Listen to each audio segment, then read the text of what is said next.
All right, it's Chris over at Dixieland Farm, and it is the day after Christmas. It is Boxing Day, and with the pilot shortage, we might as well go ahead and do a flight. So we're going to be leaving from Boise, Idaho to Reno, Nevada. I've been doing a cross-country flight, kind of zigzagging up and down all the way across the United States. Flights have been roughly about half hour to 45 minutes. This is actually going to be my longest at an hour and 15 minutes. Um, though it might actually take a little bit longer. And the only issue is I've got barn chores to do, so I may get interrupted at part of this. But I'm going to go for it anyway because what I'll do is, even though I'm live on network, if I get called, I will just disconnect from the network and pause, and I will pick up the flight later because I've wanted to do this flight for a couple of days now, and there's always an excuse why I can't do it, and I'm going for it. So we have some information. Let's throw it up here.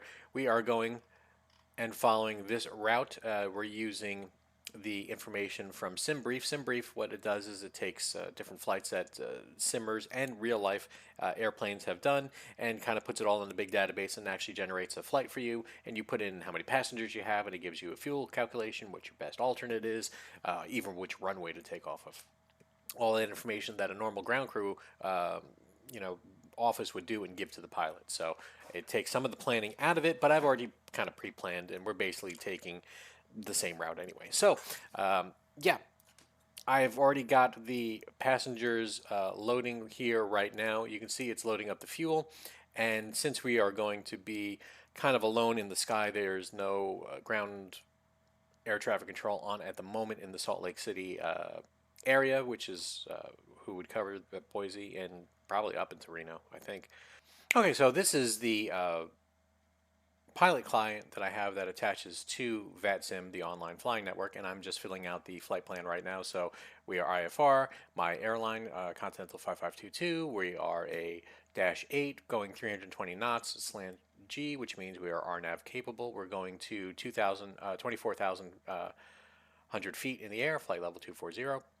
We're going to depart hopefully in the next 15 minutes from Boise to Reno, and we just need to put in our alternate. I'm going to grab from SimBrief real quick and what the fuel is, estimated time on route, and we'll go ahead and file that plan. Yep, the passengers are starting to load, and we should probably get this airplane powered on and moving. So we're going to go ahead and turn on the power, get external power going, get the recirculating fan going. No smoking sign on. We're going to arm our emergency lights. They're normally off until we are powered up, so that way they don't run down the battery. And yeah, we're going to actually already set our landing altitude. This thing is broken right now, so we can only set 1,000 feet. So we'll do that. And so we've got the pressurization going, and we're going to come downstairs here, and we are going to get our anti-skid on. Good. We're going to put our ground spoilers to taxi. We're going to shut off these caution lights here, and we are going to, in a second, start loading up the plan. Can we load this up and start typing? I think we can. So we're going to from Boise to High Val, and then we are going to REO,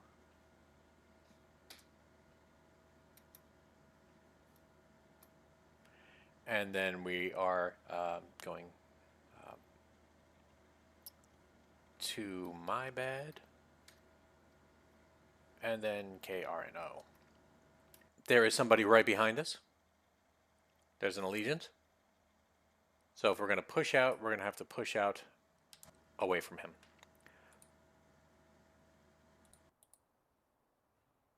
Ground to cockpit. Plan acknowledged. Call me through the menu when you are ready. So we're still waiting for the rest of the passengers to load up. Let's go ahead and get those fasten seatbelt signs on, right? And we're going to probably announce to the world that we are here. Well, we can set up our squawk code. So we're going to do 2200 since there isn't a controller online right now. And we're actually going to start squawking now anyway. And that guy actually couldn't hear me, so let's put it back to that. There's Boise traffic, 122.8. That was my mistake. Boise traffic, this is Continental 5522 at the gates, pushing back. Boise. That'll let that Continental know. So we're sending out the right information, 122.8. We've got our things dialed in. Let's go ahead and get that pushback going. Ground to cockpit. Tow is driving up. So as he pulls up, we're actually going to start one of the engines here. So we're going to get ready for engine 2 to start up. We have the ground power hooked up right now, and if we can actually start the airplane without the ground power on, but that also depletes the battery. So we're going to start engine 2 with the ground power connected. When he connects, but before he pushes back, get that engine going, and once that engine's going, then we can go ahead, get the pushback going, and get engine 1 going. Does that all make sense? Sure it does. Also, I like to turn on the intakes. Some standard operating procedures is to do that because that'll help prevent like rocks and stuff being sucked into the intake. Some only do that during Okay, icing. all doors and hatches are closed. Ready to connect. Tow connected and bypass pin inserted. Release parking brake. Okay, so I am not going to release the parking brake. I am going to start engine 2. Once this gets up to about 15, we're going to go ahead and introduce fuel. And we've introduced fuel. The engine is starting. While we're here, we'll also cross-fill the FMS from 1 to 2. I'm only flying with a 1 FMS, but we've got that going now. We're also going to do the takeoff warning test. So that should do that. We also test it right before we take off, and we should not hear a bell. We'll also test the caution lights, they all work, and the advisory lights, they all work as well. Great. So now we've got the plane going, and we can go ahead and disconnect the GPU. Let's go ahead and turn off the external power. Disconnect the GPU. Get rid of the iPad. Release the parking brake. He's going to start pushing us back now. Starting pushback. So you can see that Allegiant's just going to stay there. So we're just going to push out of his way. And while this happens, we can actually get engine 1 going. So same deal.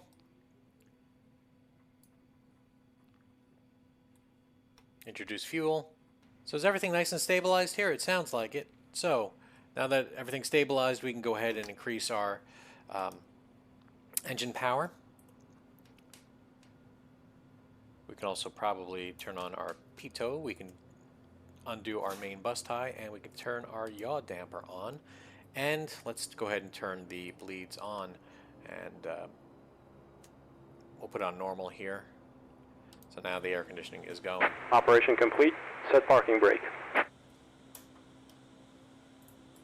Disconnecting tow. Stand by. So one of the interesting things about the Dash is it'll make a lot of wind noise unless we turn the wipers on real quick and put them in the upright position. So we're going to do that real quick.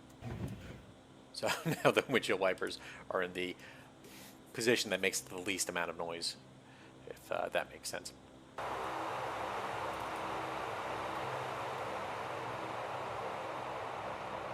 So as he drives away, we have a plane in the way, and that's okay. We're just going to go right around him. I think he fell asleep or just disappeared or something like that. So that is fine.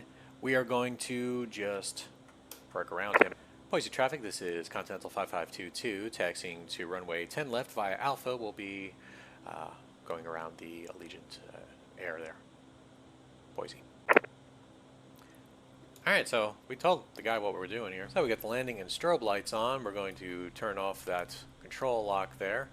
And we are going to hit that takeoff warning one more time. If I can get over there. No noise. Which is good. That means we're ready to go. Just have to push this over the gate. There we go. So we know what we're doing? We do. Nobody's coming? They're not. Okay, 10 left, confirmed. And let's go ahead and increase speed and take off, everybody.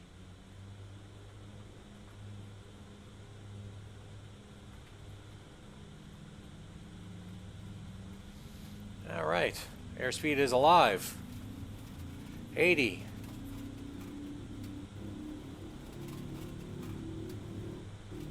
And rotate, and we're up. Tapping the brakes. Positive rate, gear up, and we are flying basically straight out here. There's Boise.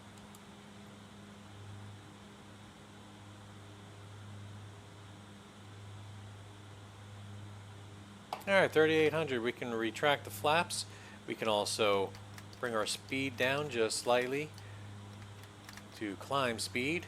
There we go. We can also turn the auto feather off, fuel pumps off. We can also turn off that hydraulic control. We can also turn on the autopilot, let him take control just a little bit. Boise traffic, this is Continental 5522, departing to the south. Final call on Boise.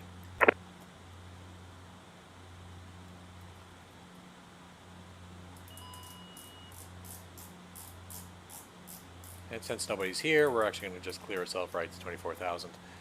To altitude select to indicated airspeed of 210 is more than fine. So what I'm doing right now is I'm actually trying to get onto this line here. I'm not giving myself a direct to that waypoint because that waypoint is very far away. What I'm trying to do is actually get onto the road in the air that I plotted out for myself, because that is, I believe, a jetway, and so that is where they expect me to be, so that is where I'm going to try to be. So I'm just vectoring myself around, and I'll intercept it and be able to go direct to high val at that point. Boise traffic, Delta 1343, 16 miles out, expecting runway 10 left, Boise traffic. So there's 10,000. We can go ahead and turn off our landing lights and turn off our logo lights. Up on the radar scope is that Delta that you heard before, and he's coming in 250 knots to Boise, and that Allegiant decided to probably disconnect, or we're far enough away from him now. One of the nice things about using Swift, which a lot of people give you issues about because it's not as easy as X-Pilot, is that you can go ahead and follow a plane. So there's that Delta flying along, and we can go ahead and take a look at him real quick, and oh, look at that, there's the moon. Boise traffic on a 9-mile final for 10 left, Boise traffic.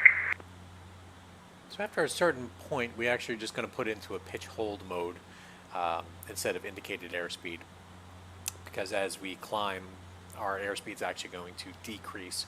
So we're just giving it a nice 5-degree pitch there. That 5 degrees? Close enough. Yeah. So now that we are here, we can put it into nav mode. Let's go ahead and, there we go. We're going to be able to join. But let's take a look at our Delta while we do our thing here. There goes down his gear. And so that's the neat thing about all of this stuff here. You know, you can see lights and this gear and all of that of the other people participating. So we're starting to lose some of the road definition. And that's because we're so far out at this point. We're drawing the scenery by us, not where he is. So that's why you can see we're starting to lose some of our graphics here. We got everything else on the control here? Yeah, we're still at cruise power and temps, oil, everything looks good. Pressurization, no warnings, right? So Boise traffic, Delta 1343, 2-mile final, runway 10 left, Boise traffic. So you can see the lights here. Oh, there goes the airport, so I won't be able to actually watch him land. But once we level off at 24, and that's beep is telling us we've got 1,000 feet to go. And when we hear that beep, we always make sure we have altitude selected, which is a dash issue. You've got to have it selected on the dash. And we can go ahead and also Boise traffic, Delta 1343, clear runway 10 left, hazard indicated, Boise traffic. change the standard pressure 2992. Something while I was talking to you I forgot to do. Also, I don't fly up this high very often, so at some point you just change your pressurization to 29.92, because no matter where you fly, everyone is set to that level, so we all are at that level. Excellent. There we are, leveled off at 24,000. You're going to see the speed increase. We're probably going to bring that torque back down to 70%. And let's also go ahead and get that prop down to 850, make it a little quieter. So there's no airplanes near me right now, so we're just going to sign off, cut here, and wait until we get to some action. So we've got 5 miles to High Val. We are leveled off. We are cruising along at 240 indicated knots, but true airspeed is 339 knots. The higher you are, the less reliable that airspeed is that's coming in from the air. Air's thinner, right? So, yeah. So we're traveling along at 342 knots, true airspeed, but the ground speed right now is roughly 300 knots, so we must have a little bit of a headwind. Apparently, looking at it right now, it says 46 knot headwind, so it's going to slow us down just a little bit, but don't worry, we'll get there. Hopefully before somebody calls me away to do barn chores. Hopefully.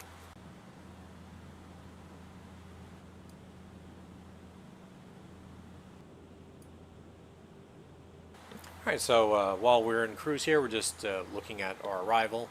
So a lot of airports have instrument departure procedures, SIDS, and STARS, instrument arrival procedures. And the reason is that way traffic is flowing in an orderly manner, and the air traffic controller does not have to babysit you. They can just say, depart on blah, blah, blah SID, arrive on blah, blah, blah SID.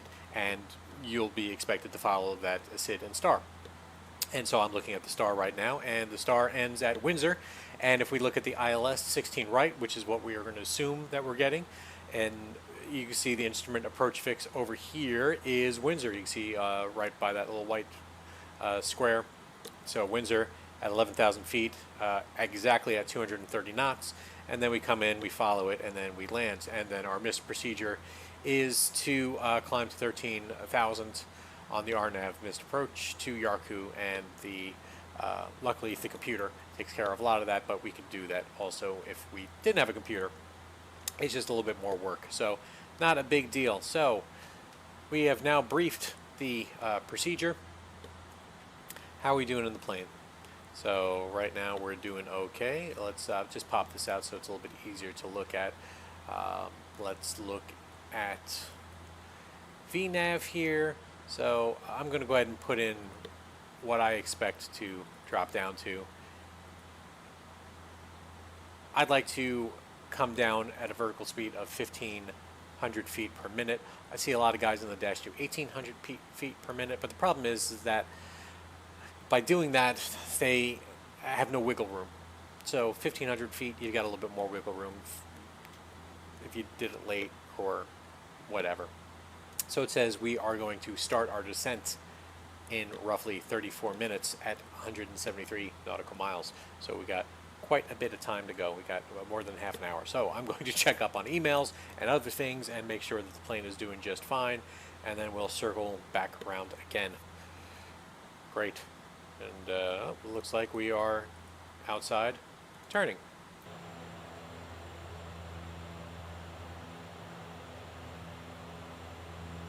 Something a pilot should always do is use all the available information that they can get. So I've tuned in a radio beacon here at 116.5, which is LLC, and if we listen for it, we should hear the Morse code of LLC. Did-da-did-dit, did-da-did-dit, da-did-da-dit. Great. So we are receiving it. We can see we're 132 nautical miles from it, and that's just in case we had lost our computer, we'd actually have a radio wave to tune and direct ourselves towards. So that will be helpful. So one of the things I didn't get rid of in my flight plan is the discontinuity. So there's going to be a break after Windsor. There should be a break, and there is vectors, and then we get onto the ILS. And the reason is I don't want to paint myself into a corner if there is an issue and we change up what runway we're going to be coming in, most likely if air traffic control comes on. So I'm going to leave that right until I get closer to Windsor. And just like that, the flight was interrupted halfway through. We knew that was going to happen. So I was just looking at some of the information. So here we are, halfway to Reno. We're just going to disconnect and come back in, and apparently the way you do it is you put your transponder in standby mode, and if nobody is around you, well, then just connect and you're fine. And just reestablish. You have like 2-hour window to like reconnect back to VATSIM to continue the actual flight without having to refile and that kind of stuff, but we're just gonna do what we can, okay? Let's give it a try. Alright, here we come back on. You can see my flight has disappeared, but no controllers are back on. So we are going to go into my aircraft. Put us to standby.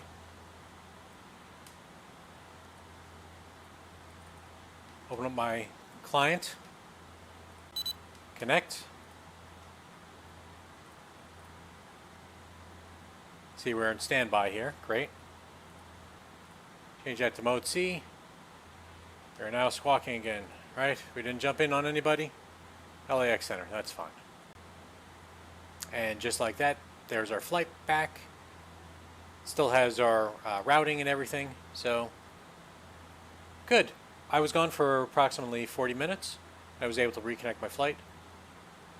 Wonderful.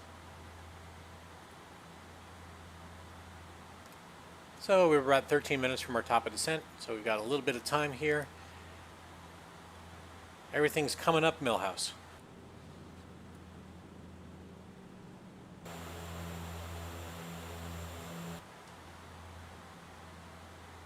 So 21 miles. And once we get within 2 miles, then we can activate the Vnav. So the Vnav means the vertical navigation. That's going to step us down, and you can see on the screen TOD, top of descent. That's where we're going to start coming down at roughly 1,500 feet per minute. And we're going to keep the speed up just a bit and then drop it to 230 because we have Windsor. We need to be at 230 knots rather. Doing great so far. Fantastic. So out here, this is stock scenery replaced with SFD Global. SFD Global replaces the ground textures, so depending on the geographic area, it gives you prettier ground textures in stock X-Plane, but this is not orthographic scenery, so you can see a lot of repeating patterns, but it still looks better than stock, which is nice. I don't fly in this area very often, so there is no need to add satellite imagery, and I'm not going to waste a hard drive space on it since I fly here only occasionally, and to me that still looks pretty darn good. Plus a lot of sim pilots get away from the important thing, which is flying. You are flying a plane. Don't get hung up on the graphics. Don't get caught up on this thing doesn't click when I hit click. If that has no real bearing on flying the plane, it is not so important. It's not a thing to get worried about. So, reaching up to top of descent here, just about. We're going to arm our Vnav right now. Hit Vnav, and hopefully it will come in. I think, always forget this, you're going to have to drop this down to at least a normal elevation. So we'll do 13,000. We're not going to actually arm it, but we will hit Vnav. And I believe that is the key. Coming down at 1,700 feet. Again, that's what I told you. That if you put in 1,800 feet, it doesn't give you wiggle room when this thing doesn't quite work out the way you expect. I've already got the localizer tuned in. I have not activated it yet because we're still doing the arrival. And now you can see it switched over to Vnav path, and it is captured the Vnav path, which is what we wanted it to do in the first place, but didn't. You can see we're leveling off back to 1,500 feet. Fantastic. Oh, that's okay. So, we know at Windsor we have to be at 230 knots. All right, so we're going to turn on the fasten seatbelt sign as we come down. And it is very early to turn on anything else, but once we get to Winners, I've been saying Windsor? I feel like an idiot. I've been saying Windsor. It's Winners. Of course it's Winners. Going into Reno, Lake Tahoe. That makes more sense. So 230 knots. Once we get to there, that's when we're going to start getting the airplane ready for arrival, turning on the fuel pumps, turning on the hydraulic valves, and that kind of stuff. Let's take a look at the airport real quick here. Looks like the elevation is 4415, so we would normally adjust that in the airplane, but right now this airplane's got a bug.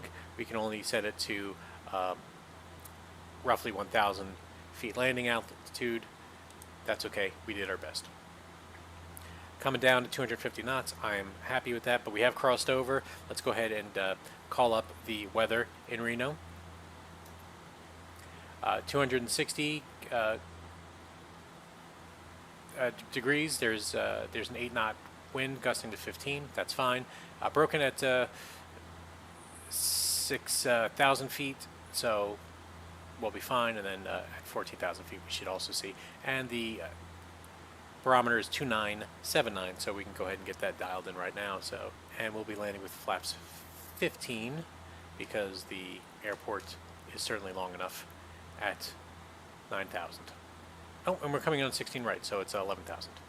I do like Vnav because it shallowed our descent here, so we should hit everything just right as we come down, and burning a lot less gas, which is nice. That is correct. That is Reno ILS.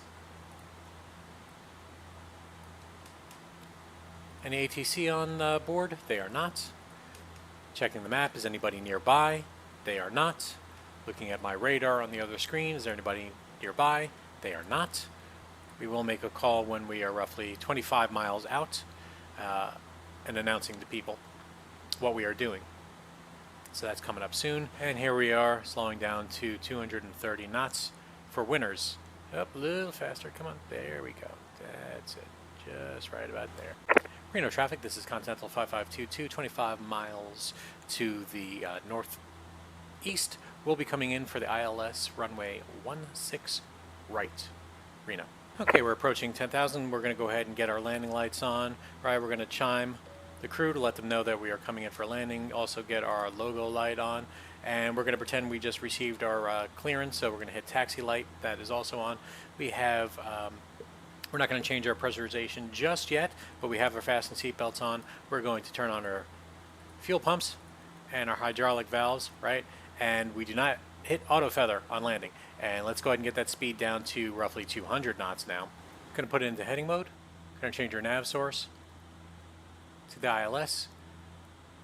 Put it back on to. You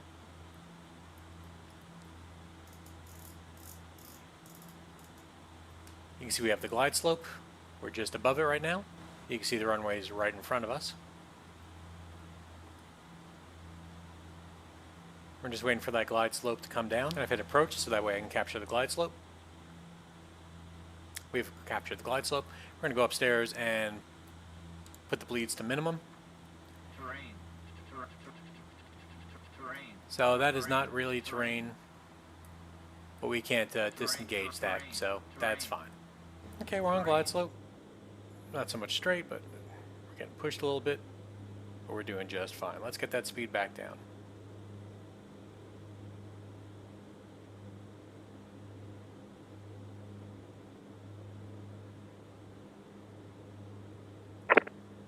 Reno traffic, this is Continental 5522 on short final for runway 16 right. Reno.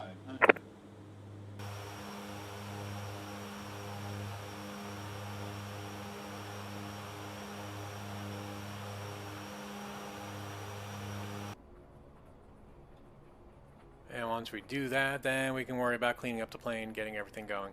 So let's go ahead and cross over first.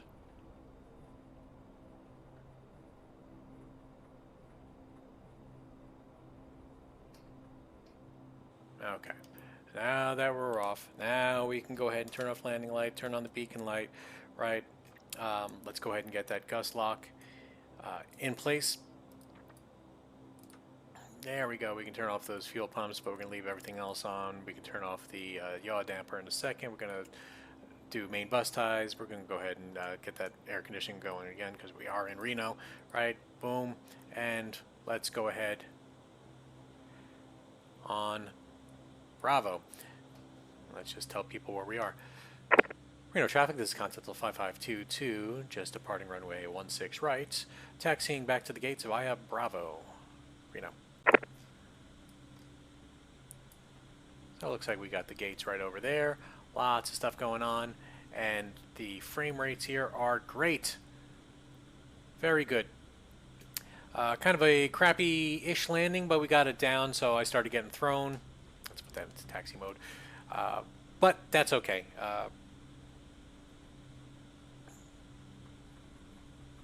You can't win them all, and that was still an acceptable landing, right? So we did okay.